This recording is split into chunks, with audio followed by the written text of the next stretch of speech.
Apabila menyentuh berkaitan dengan bajet perkahwinan, pasti terdapat pelbagai pandangan mengenainya.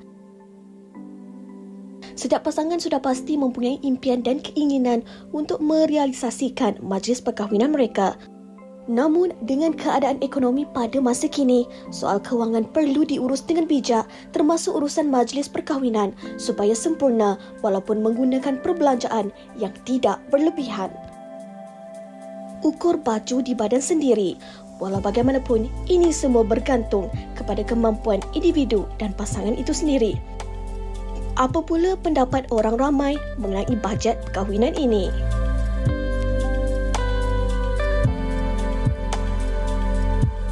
Bajet kahwin akad dalam 20,000 di belah akad dan dalam 30 lah belah suami. So total dalam 50,000 macam tu. During my time, I think berbaloi lah. And then dia tengok lokasi. Macam for me dalam 20,000 tu dia dekat kampung Muar kan. Jadi dia sangat berbaloi. Kita boleh jemput dalam 1,500 orang. Masa zaman saya dulu, kalau time saya berbelanja dalam 20k hingga ke 30k lah. So far bagi saya rasa berbaloi dan berpuas hati.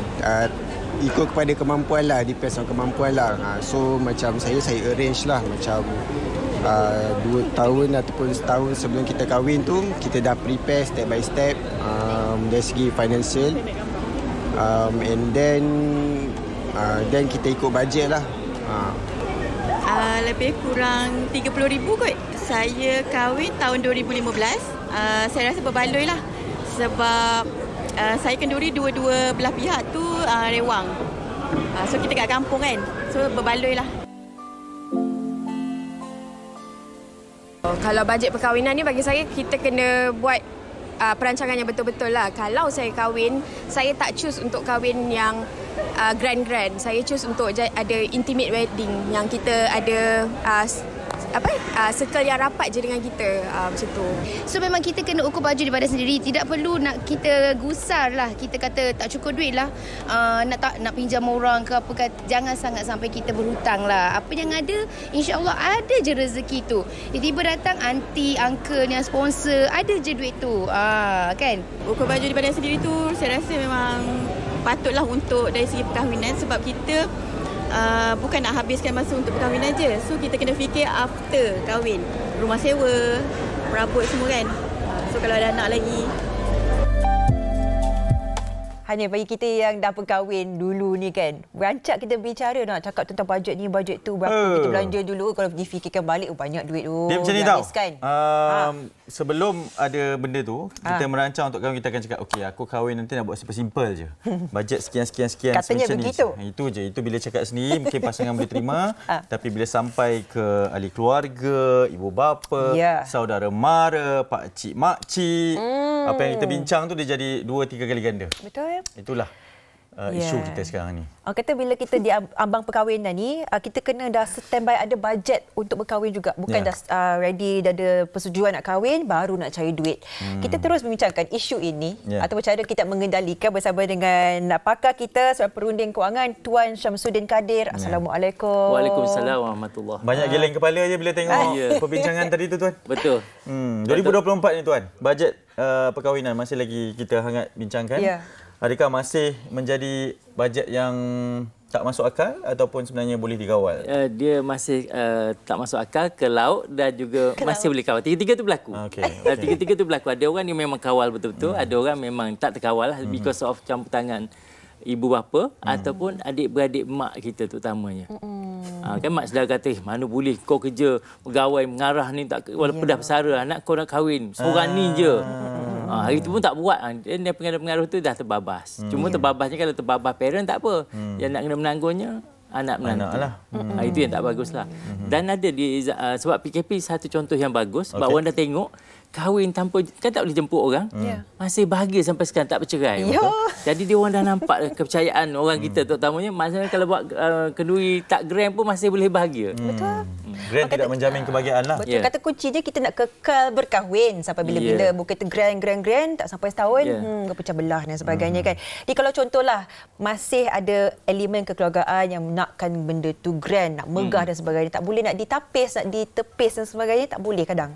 Jadi macam mana kita sebagai pasangan ni boleh kata set bajet tersebut supaya ada satu majlis tapi kita tidak terlampau membuang duit dan sebagainya. Ada elemen tertentu yang boleh kita save sedikit wang di situ. Dia sebenarnya atas kemampuan dan keinginan lah. Kadang dia mampu tapi dia tak nak. Dia nak simple. Yang paling penting dua tu yang perlu bakal yang nak kahwin tu dua-dua berbincang. Bukan campur tangan mak ayah dulu. Contohnya awak nak jemput berapa ni lah. Contoh kalau kita nak jemput rumah kita 10 orang kawan baik je. Lepas tu baru kita panggil mak ayah kita. Mak ayah kita nak jemput berapa buat senarai. Catering kita cari yang kita punya. Contoh RM10 ke RM20. Boleh. Kita negotiate dulu. Kita tak lepas tu tunjukkan mak kita. Mak yang dia kata dia nak yang RM30 seorang. Kita buat ni So kita buat tu senarai dia. Jangan cakap apa-apa lepas dia habis senarai. Yang saya nak jemput 10 orang. So 10 darab 30 300. So bagi terus duitkan mak ayah kita 300. Itu je? Itu patutnya? Itu je. Sebab yang lain tu tetamu mak ayah kita. Yang kat nikah tu memang kita tak. Memang dah ada yang dia buat dah. Dah ada anak 2 dah. Anak pun dah jam 4 dah. Maksudnya mak ayah dia tak boleh nak buat apa. Dan banner tu kena pandai lah. Jangan letak gambar kita. Letak gambar mak ayah kita. Jadi orang datang, kan tetamu yang nak datang 97% tu adalah tetamu mak ayah kita. Betul. Sebab kan ni kalau kira keperluan asas manusia, makanan, tempat tinggal, pakaian. Kita ni tersalah pergi buat untuk majlis perkahwin tu. Sampai rumah tak dapat beli. Setuju. Ikut kajian saya, majoriti rakyat Malaysia termasuk Asnaf pun boleh beli rumah. Di Malaysia.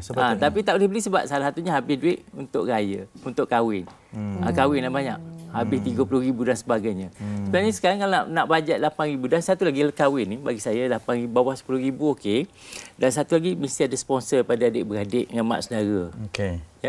Mak saudara ni contoh kalau boleh tengok ni contoh. Mesti minta sikit lah. Boleh tengok yang ni true story yang berlaku. Dan ini saya memang bajet betul-betul ni. Boleh jelaskan breakdown je. Dewan tu dia sengaja ambil di masjid. Masjid dia ada dewan yang sangat bagus lah. Kalau tengok kebanyakan masjid sekarang ni memang dia ada dewan. Ya, betul. Dan charge dia RM750. Kalau tengok dewan swasta boleh kalau kita ada bajet. Tak apalah. Ni saya sebut untuk orang yang nak bajet. Yang minimum bajetnya lah. Yang ni boleh praktikal. Kita tengok yang kos yang ditanggung RM2,532. Itu pun ada orang bagi pula sponsor mak-mak saudara lepas majlis. Sebab dia tak nak bagi anak saudara dia belanja mewah masa majlis. Betul ke ni tahun 2024 punya? Ni 2023. Tahun lepas? 16 bulan 3, ya. Ya Allah, saya duk fikir saya berkahwin dulu 2013. Dan 5 digit tu. 5 digit dengan berbanding yang ni kan. Awak grand, Sofia. Dan kalau tengok, dan macam hantaran. Tak, contohnya isteri kita, bakal isteri dah ada jam, dah ada handbag. Elok kita pergi beli lagi handbag. Tak, bagi saya tidak ada keperluan masa tu, right? Sebab dah ada. Dia minta tuan, dia minta macam mana? Itu sebab tu masa awal-awal lagi. Masa awal-awal lagi sebut. Kita hanya bagi yang benda, sebab kita nak waras. Waras ni bagi benda yang perlu. Handbag awak masih okey tak? Okey, guna dulu yang tu. Tak, sebab kita lepas kahwin nak beli rumah. Kalau masa kahwin, akad nikah rumah dah ada, tak apalah. Faham. Rumah pun tak ada. Sebab benda keperluan asas rumah. Sebenarnya kahwin akad nikah je. Betul. Kalau ikut Islam, saya kira tinggi ya kos kahwin ikut Islam. Rupanya akad nikah tu je. Dengan mahar. Mahar kan setengah yang boleh. Yang lain tu adalah kos adat. Adat kita, budaya kita. Yes. Itu sebab kena budaya. Saya pun sebab lepas isteri saya meninggal, saya kahwin kali kedua, saya langgar adat. Langgar adat tapi ambil langgar adat maksudnya saya suruh belah perempuan bagi 3 je.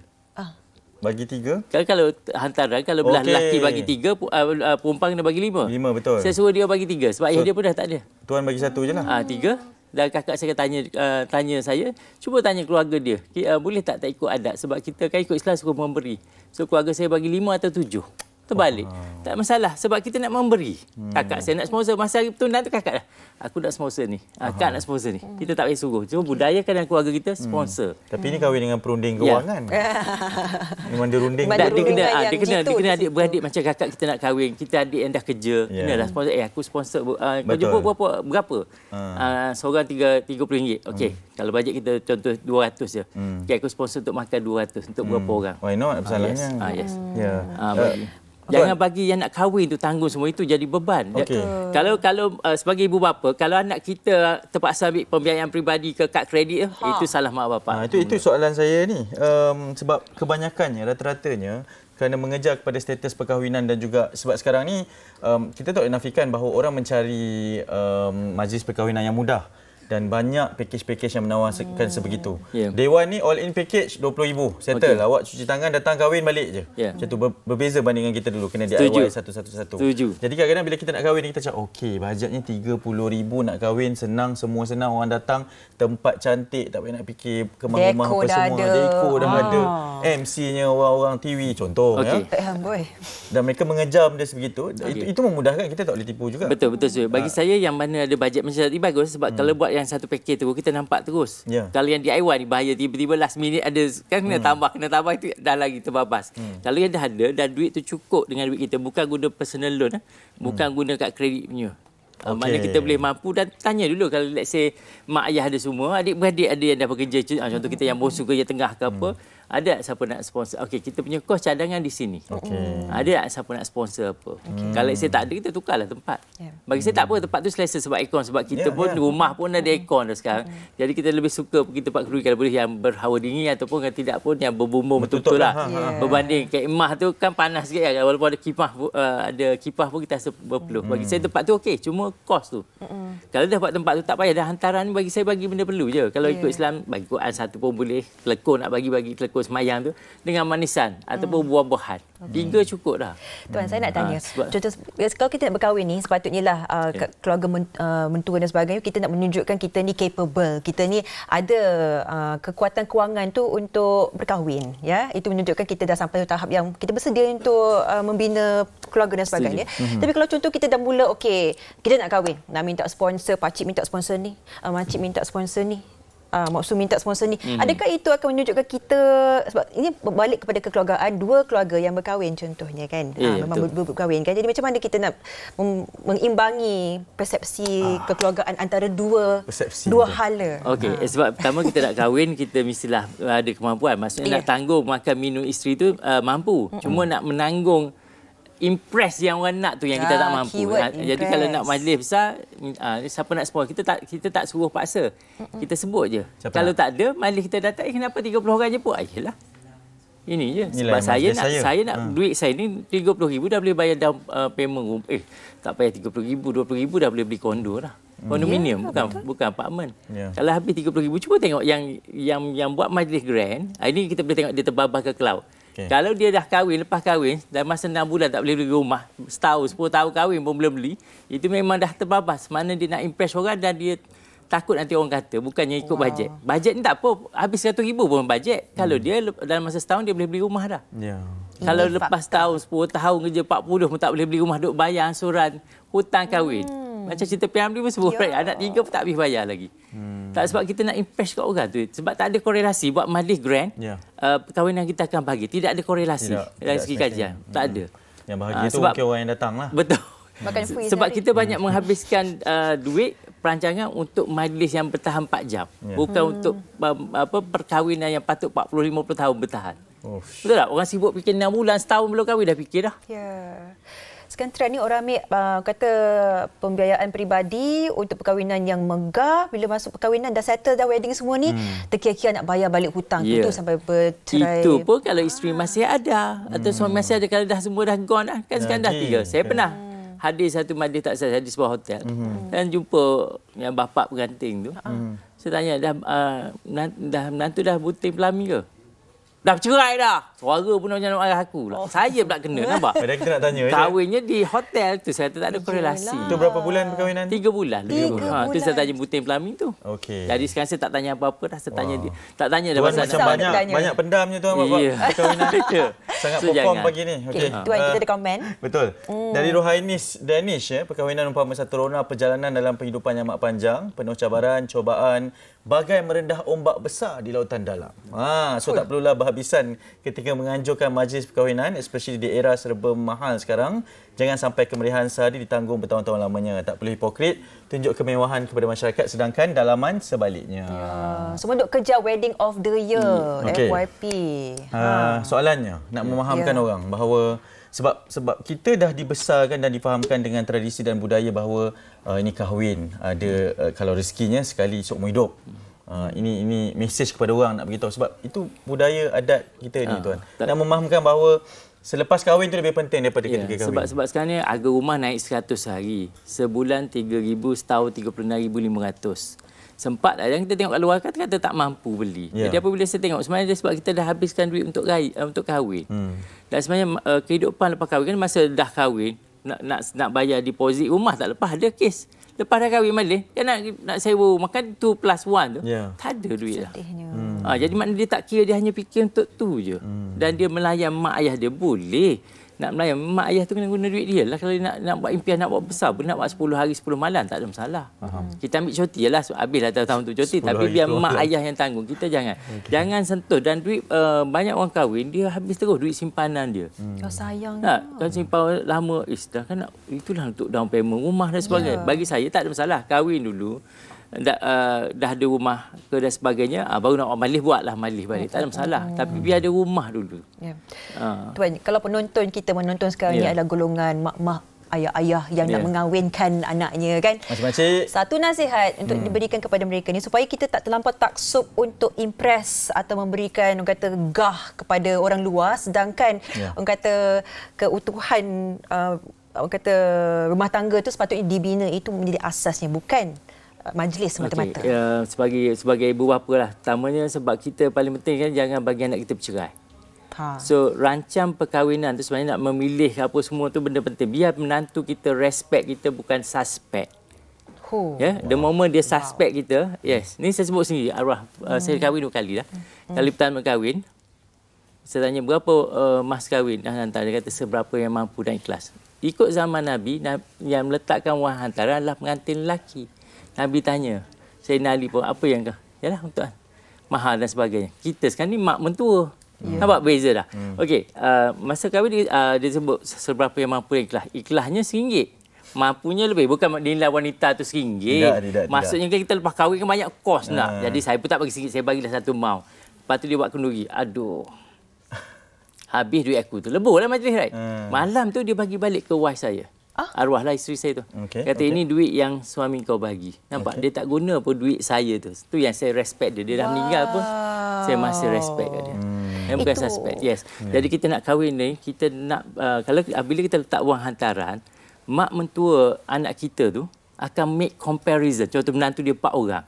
Yang kita pula letak 20,000. Tapi mak besan kita datang, kau masak apa ni? Tak sedap langsung. Mesti dia marah sebab bayar 20,000. Anak dia bayar. So they will compare. Jangan. Jadi seberapa yang mampu dan ikhlas. Kalau menantu nak bagi 100,000, ikut dia lah. Kalau dia mampu dan ikhlas. Dan majlis perkahwinan, jangan sentuh duit anak 1 sen pun. Kecuali kita ni asnaf. Asnaf bolehlah anak sponsor. Kalau kita bekerja kan ada pencen ada apa, buat semampu yang kita boleh. Anak tangguhlah kos nikah pun dia tangguh. Yang nak jemput kawan dia tangguh. Nak jemput mak bapak tu, mak bapak lah yang tanggungnya. Sebab berbeza ni majlis ni. Kecuali anak kata mak ayah tak payah keluar 1 sen. Saya rezeki banyak sangat. Itu lain. Jangan. Sebab menantu tak akan respect kita. The moment kita letak wang hantaran normally. Kecuali hantaran tu dia mampu. Tapi biasa mana tahu, right? Menantu tu sendiri yang tahu. Saya rasa kata kunci dia adalah hormat dan respect lah ya. Betul. Kita mulakan perkahwinan tersebut dengan perasaan respect kepada dua-dua belah pihak keluarga, dan kita nak meninjau semula di ruangan komen Zahid Paan. Dengan kos sara hidup tinggi sekarang ni, ada setengah orang bujang tak jadi kahwin. Terpaksa hidup bujang sehingga ke akhir hayat dia duduk mengira tak cukup nak kahwin ni kan. Okey, daripada Walidah Wati Abu Bakar. Katanya minta maaf lah, susah nak minta sponsor. Semuanya susah. Kita minta orang datang makan je. Itu yang buat senang hati. Itu kesnya lah ya. Jadi tak boleh dapat sponsor, kita buat serengkah yang boleh. Mana yang mampu lah. 40 orang boleh, 20 orang, 2 terpulang. Tak apa, yang penting kita sendiri tahulah kan. Sebab masa PKP pun ada tak jemput orang, adik-beradik. Hanya mak ayah adik-beradik je. Itu lagi sikit. Okey tuan, banyak kami belajar pada pagi ni berkaitan dengan kos bajet perkahwinan ni. Moga bermanfaatlah kepada semua yang mendengarkan kita ya. Sebab kalau boleh sikit-sikit tu masuklah juga. Sebab terutama ini nanti nak masuk perkahwinan punya musim ni. Bulan 12 ni. Semoga membuka mata semua pihak. Memang kita ni teruja nak kahwinkan anak kita. Lagi-lagi kalau anak seorang dan sebagainya, kita nak grand, paling grand. Tapi sebenarnya adakah itu memberikan bebanan yang terlebih-lebih kepada anak kita, sedangkan dia baru nak menempa perkahwinan